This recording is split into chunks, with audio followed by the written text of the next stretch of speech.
So how do you help someone who has OCD? Maybe you have a loved one, a friend, family member who has OCD and you really want to be able to help them. So, the first thing, which you're obviously already doing, is to really learn about OCD and how it works. So the more you understand it, the easier it's going to be for you to help them. Now, I would say there's two things here, right? There's how to help somebody with OCD who accepts they have OCD and wants help.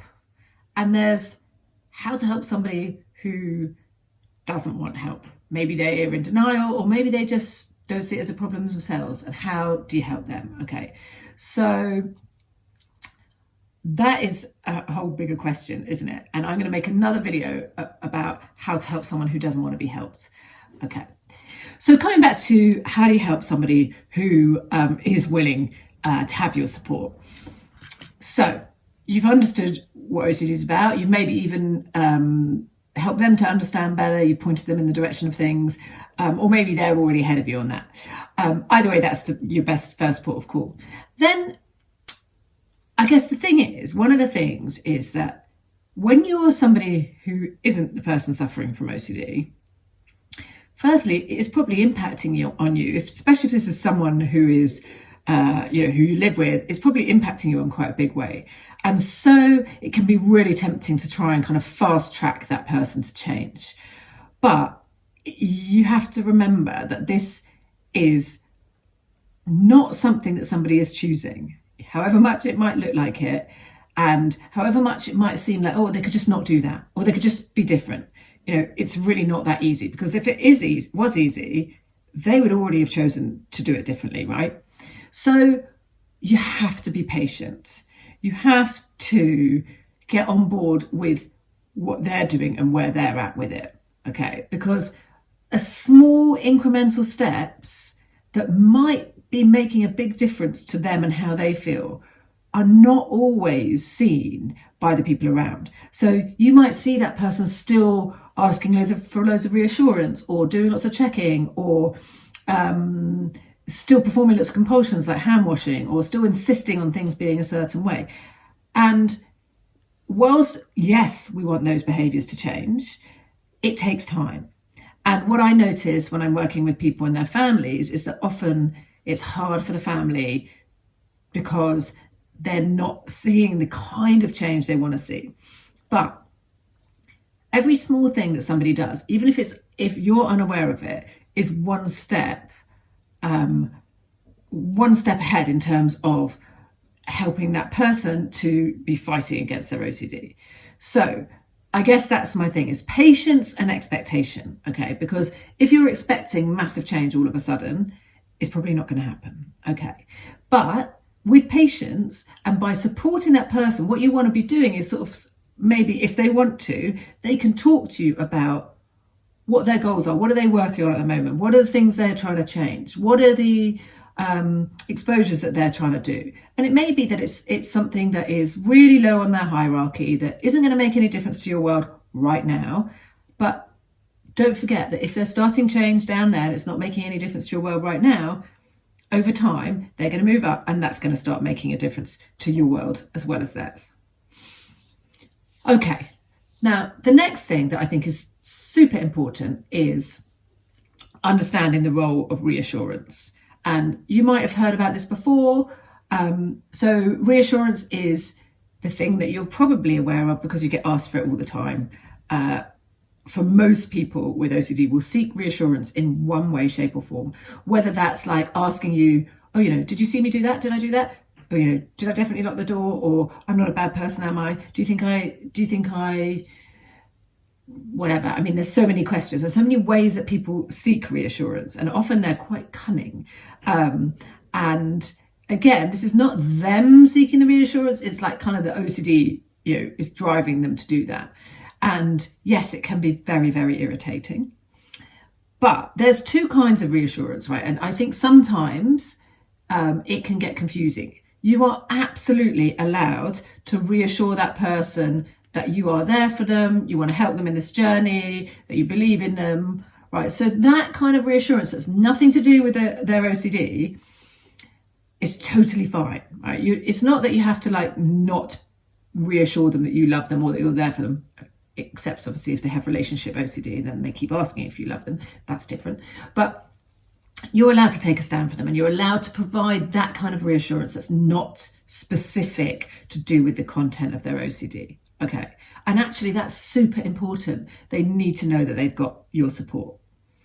Then the other kind of reassurance is the kind that we're kind of really concerned with, which is where essentially someone is outsourcing to you their worry so that you can try and make their worry stop. So, did I do this? No, you didn't do it. Okay, great, thanks. Did I do that? No, you didn't do it. I just told you. You know where I'm going with this, right? Reassurance does not work, okay? It might work in the short term, but it's so short, that short term, and it's excessively irritating for you as a person providing reassurance, okay? So what do you do instead of providing reassurance? If you can learn this, right, this is going to be so powerful in helping the sufferer, okay? Even though I'm not saying it will be easy either for you or them, and I'm not saying there won't be a backlash, but rather like people with OCD have to learn to deal with the pain in the short term for the long-term gain, it's exactly the same for anyone supporting someone with OCD. If you keep doing the thing that makes things easier in the short term, in the long term, nothing's going to get better. So it is that kind of cruel to be kind, short-term pain, long-term gain. We definitely don't want long-term pain. Short-term pain, long-term gain, okay? So how do you not reassure someone? When someone is seeking reassurance, what they're looking for is certainty, generally. So all you have to do, she says, is practice not responding with certainty. So think about that. That means that you're saying any combination or any sort of form of things that are not definitive. So, I'm not sure, I don't know, maybe, who knows, we could wait and see, probably, those are the things. We want you to give an ambiguous answer. Like, I'm not sure, I don't know, could be, right? I know that's easier said than done, but what you're doing, by doing that, you are stopping that person getting reassurance from you. And although that might seem a little bit cruel, and it might seem like, and it may well be that in the short term you have a tough time, because, when someone's OCD is really bad, they don't always respond well to you not doing that thing. But I'm not suggesting you suddenly just stop and don't talk about it. If you've been reassuring someone for years, you need to have a conversation with them about, listen, I've understood now that the role of my reassurance is playing for you, and I'm not going to do it anymore, and this is what I'm going to do instead. I'm not saying that you just plonk that on someone and don't say that you're changing the goalposts, okay? And so that is reassurance, right? If you learn to not reassure, the person with OCD will learn not to ask for reassurance. Now, that doesn't necessarily mean it's going to solve the problem for them, because often people will find other ways of trying to get that certainty or that comfort. But at least you're not giving it to them, okay? So you're shutting down that one pathway for them. So in the long term, however hard it feels, you're doing them a favour. And the next thing, which is quite similar to the reassurance thing, right, is when someone with OCD gets you on board with helping them, for example, with checking, they get you to do things the way they need it done in order to not feel anxious or overwhelmed by their OCD.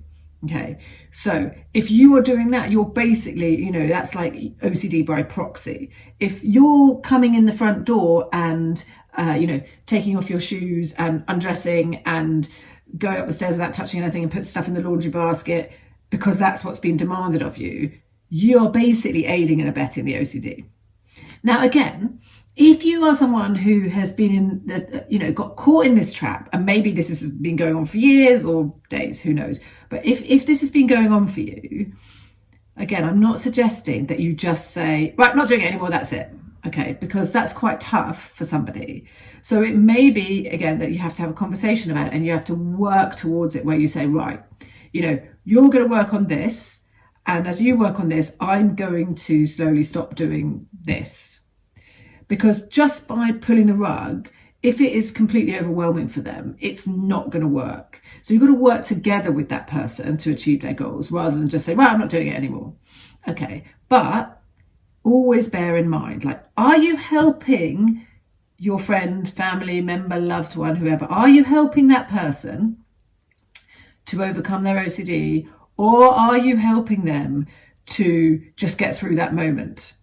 And are you actually secretly helping the OCD to get stronger? So that's the question you want to keep coming back to in your mind, okay?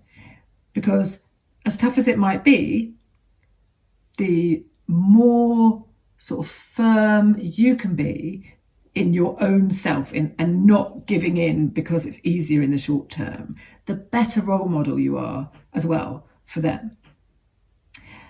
So I would say those are the really main things for helping someone with OCD. The other thing is really, what does that person like doing? What is fun for them? Help them to have a life outside of their OCD wherever possible.